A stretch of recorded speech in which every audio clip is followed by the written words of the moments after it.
ನಮಸ್ಕಾರ ಎಲ್ಲರಿಗೂ. ಶಿಂದುಶ್ ಅವರ ಯೂಟ್ಯೂಬ್ ಚಾನಲ್ಗೆ ಸ್ವಾಗತ. ಇವತ್ತಿನ ವಿಡಿಯೋದಲ್ಲಿ ಸೋಯಾಬೀನ್ನಿಂದ ಗ್ರೇವಿ ಮಾಡೋದು ಹೇಗೆ ಅಂತೇಳಿ ತಿಳಿಸ್ಕೊಡ್ತಾ ಇದ್ದೀನಿ. ದಯವಿಟ್ಟು ಈ ವಿಡಿಯೋನ ನೀವು ಸ್ಕಿಪ್ ಮಾಡದೆ ಕೊನೆ ತನಕ ನೋಡಿ.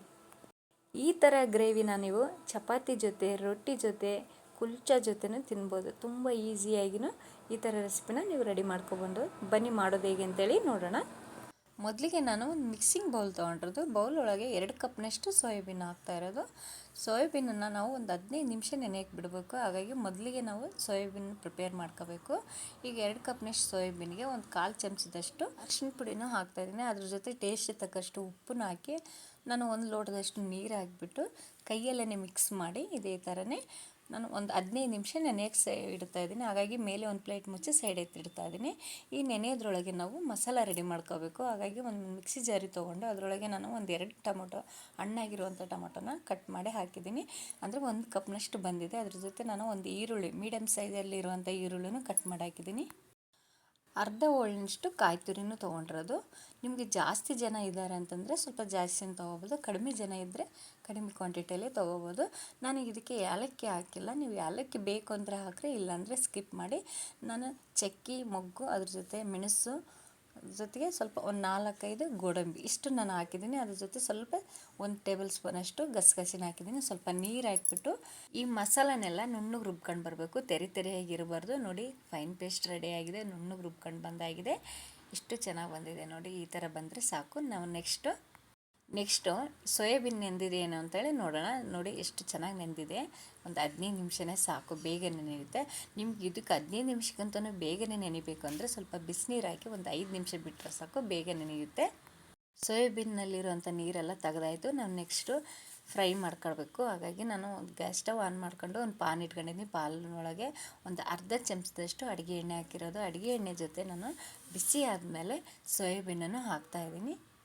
ಕಡಿಮೆ ಉರಿ ಇಟ್ಕೊಂಡೇ ನಾವು ಇದೇ ಥರನೇ ಎಣ್ಣೆ ಒಳಗೆ ಇದೇ ಥರನೇ ಫ್ರೈ ಮಾಡ್ಕೋಬೇಕು. ಎಣ್ಣೆ ಇಷ್ಟಪಡದೇ ಇರೋರು ನೀವು ತುಪ್ಪ ಹಾಕಿಬಿಟ್ಬೇಕಾದ್ರೆ ಇದೇ ಥರನೇ ಫ್ರೈ ಮಾಡ್ಕೋಬೋದು. ನೋಡಿ, ಕಡಿಮೆ ಉರಿನೇ ಇರಬೇಕು. ಯಾಕಂದರೆ ಚೆನ್ನಾಗಿ ಬೇಯಬೇಕು ಅಂತಂದರೆ ಕಡಿಮೆ ಉರಿಯಲ್ಲೇ, ಮೀಡಿಯಮ್ ಉರಿಯಲ್ಲೇ ಫ್ರೈ ಮಾಡ್ಕೋಬೇಕು. ಈಗ ಫ್ರೈ ಆಯಿತು. ನಾವು ಸೈಡ್ ಎತ್ತಿಟ್ಬಿಟ್ಟು ಗ್ರೇವಿ ಮಾಡೋಕ್ಕೆ ರೆಡಿ ಮಾಡ್ಕೋಬೇಕು. ಹಾಗಾಗಿ ನಾನು ಗ್ಯಾಸ್ ಸ್ಟವ್ ಆನ್ ಮಾಡ್ಕೊಂಡು ಒಂದು ಕಡಾಯಿ ಇಟ್ಕೊಂಡಿದ್ದೀನಿ. ಕಡಾಯೋದೊಳಗೆ ಒಂದು ಅರ್ಧ ಚಮಚದಷ್ಟು ಅಡುಗೆ ಎಣ್ಣೆ ಹಾಕಿ ಅದರೊಳಗೆ ಎಣ್ಣೆ ಬಿಸಿ ಆದಮೇಲೆ ಪಲಾವ್ದಲ್ಲಿ 2 ಹಾಕಿ ಒಂದು ಮೀಡಿಯಮ್ ಸೈಜಲ್ಲಿರುವಂಥ ಈರುಳ್ಳಿನೂ ಸಣ್ಣದಾಗಿ ಕಟ್ ಮಾಡಿ ಹಾಕ್ತಾಯಿದ್ದೀನಿ. ನೋಡಿ, ಎಣ್ಣೆ ಒಳಗೆ ಗೋಲ್ಡನ್ ಕಲರ್ ಬರಬೇಕು. ಆ ಥರ ನಾವು ಈರುಳ್ಳಿನ ಫ್ರೈ ಮಾಡ್ಕೋಬೇಕು. ಗ್ರೇವಿ ಆ ಥರ ಎಲ್ಲ ಟೇಸ್ಟ್ ಬರಬೇಕು ಅಂತಂದರೆ ಈರುಳ್ಳಿ ಚೆನ್ನಾಗಿ ಫ್ರೈ ಮಾಡ್ಕೋಬೇಕು. ಹಾಗಾಗಿ ಗೋಲ್ಡನ್ ಕಲರ್ ಬರಬೇಕು. ಆ ಥರ ಫ್ರೈ ಮಾಡ್ಕೊಳ್ಳಿ. ನಾನು ಅದ್ರ ಜೊತೆ ಸ್ವಲ್ಪ ಒಂದು ಅರ್ಧ ಚಮಚದಷ್ಟು ಅರಿಶಿನ ಪುಡಿನೂ ಹಾಕ್ತಾಯಿದ್ದೀನಿ. ಸ್ವಲ್ಪ ನೋಡ್ಕೊಂಡೇ ಹಾಕಬೇಕು. ಯಾಕಂದರೆ ನಾವು ಸೋಯಾಬೀನ್ಗೂ ಹಾಕಿರ್ತೀವಿ. ಜಾಸ್ತಿ ಆಗಿಬಿಟ್ರೆ ಅರಿಶಿನ ಪುಡಿ ಅದೊಂಥರ ಒಗ್ರಾಗಿ ಬರುತ್ತೆ, ಗ್ರೇವಿ ಚೆನ್ನಾಗಿ ಬರೋಲ್ಲ. ಸ್ವಲ್ಪ ನೋಡ್ಕೊಂಡೇ ಹಾಕ್ರಿ. ಉಪ್ಪಾಗಲಿ ಅರಿಶಿನ ಪುಡಿ ಆಗಲಿ. ನಾವು ಅದು ಗೋಲ್ಡ್ ಕಲರ್ ಬಂದಾದಮೇಲೆ ರುಬ್ಬಿಟ್ಕೊಂಡಿರೋಂಥ ಮಸಾಲೂ ಆ್ಯಡ್ ಮಾಡ್ಕೋಬೇಕು. ಈಗ ನೋಡಿ, ನೀರೇನು ಹಾಕ್ತೇನೆ ಇದೇ ಥರನೇ ಫ್ರೈ ಮಾಡ್ಕೋಬೇಕು ಎಣ್ಣೆ ಒಳಗೆ ಮಸಾಲ ಬಂದು ಫ್ರೈ ಆದರೆ ಒಳ್ಳೆ ಟೇಸ್ಟ್ ಬರುತ್ತೆ. ನಾವು ಇದ್ರ ಜೊತೆನೇ ನಾವು ಖಾರ ಪುಡಿನೂ ಆ್ಯಡ್ ಮಾಡ್ಕೋಬೇಕು. ಒಳ್ಳೆ ಕಲರ್ ಬರಬೇಕು, ಒಳ್ಳೆ ಟೇಸ್ಟ್ ಬರಬೇಕು ಅಂತಂದರೆ. ಹಾಗಾಗಿ ನಾನು ಮೊದಲಿಗೆ ಸ್ವಲ್ಪ ಮಸಾಲಾನ ಫ್ರೈ ಮಾಡಿಕೊಂಡು ಅದಾದಮೇಲೆ ನಾನು ಖಾರ ಪುಡಿನೂ ಆ್ಯಡ್ ಮಾಡ್ತಾಯಿದ್ದೀನಿ. ನಿಮ್ಮ ಕಡೆ ಯಾವುದು ರೆಡ್ ಚಿಲ್ಲಿ ಪೌಡ್ರು ಮಾಮೂಲಾಗಿ ಮನೇಲಿ ಬಳಸೋದಾದರೂ ಇದ್ದರೂ ಹಾಕ್ರಿ. ಇಲ್ಲ ಅಂತಂದರೆ ಕಾಶ್ಮೀರ್ ಚಿಲ್ಲಿ ಪೌಡ್ರು ಸ್ವಲ್ಪ ಕಲರ್ಫುಲ್ಲಾಗಿರಬೇಕು ಅಂತಂದರೆ ಅದನ್ನು ಹಾಕ್ಕೋಬೋದು.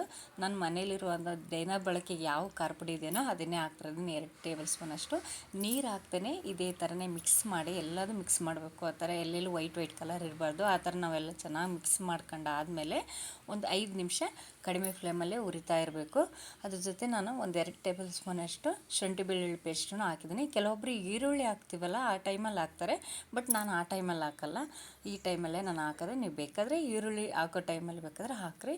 ಸ್ವಲ್ಪ ನೋಡಿಕೊಂಡು ಉಪ್ಪು ಆ್ಯಡ್ ಮಾಡ್ತಾಯಿದ್ದೀನಿ. ಕಡಿಮೆ ಅನಿಸಿದ್ರೆ ನೆಕ್ಸ್ಟ್ ಬೇಕಾದ್ರೆ ಹಾಕೋಣ ಅಂಥೇಳಿ. ಯಾಕಂದರೆ ನಾನು ಖಾರ ಪುಡಿ ಜೊತೆ ಉಪ್ಪು ಹಾಕ್ತಾಯಿದ್ದೀನಿ. ಯಾಕಂದರೆ ಸ್ವಲ್ಪ ಕಲರ್ಫುಲ್ಲಾಗಿ ಬರುತ್ತೆ, ಟೇಸ್ಟಿಯಾಗಿಯೂ ಇರುತ್ತೆ ಗ್ರೇವಿ. ನೆಕ್ಸ್ಟ್ ನಾನು ಒಂದು 2 ಟೇಬಲ್ ಸ್ಪೂನಷ್ಟು ಧನಿಯಾ ಪುಡಿನೂ ಆ್ಯಡ್ ಮಾಡ್ತಿದ್ದೀನಿ. 1 ಟೇಬಲ್ ಸ್ಪೂನಷ್ಟು ಗರಂ ಮಸಾಲಾನ ಆ್ಯಡ್ ಮಾಡ್ತಾಯಿದ್ದೀನಿ.